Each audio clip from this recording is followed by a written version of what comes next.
Le verdict rendu en faveur du président de la République est sans appel. L'intégration des anciens chefs rebelles dans l'administration, pourtant contestée par certains, reste parfaitement légale d'après les juges du Conseil d'État. Mais certains pensent que ce n'est ni plus ni moins que d'une violation de la loi. Nous nous attendions ce matin à l'une des deux décisions.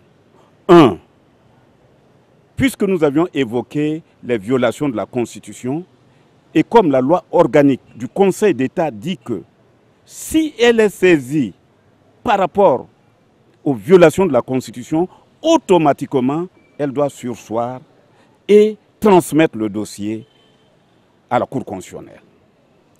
C'est la première réaction qu'on attendait du Conseil d'État. Et la deuxième réaction, c'est carrément de s'assumer.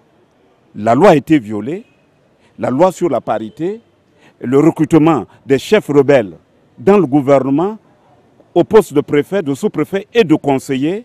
La loi a été violée. La nomination au gouvernement des préfets et sous-préfets reste en effet purement un acte administratif qui relève exclusivement du président de la République. Et si ces derniers décident d'intégrer les anciens chefs rebelles dans l'appareil étatique, ceci participe bien évidemment à apaiser les tensions dans un pays en pleine reconstruction. Et pourtant, certains ne l'entendent pas de cette oreille. Et si vous allez dans les prisons centrafricaines aujourd'hui, tous les grands criminels siègent à l'Assemblée nationale. Ils sont logés aux frais de l'État, nourris et payés. L'État rentre dans le cadre de ces actions qui ont mis la République centrafricaine par terre. Mais il est facile de jeter comme ça de l'opprobre sur un pays qui aspire plus que jamais à son développement. Mais un développement qui nécessite la participation de tous.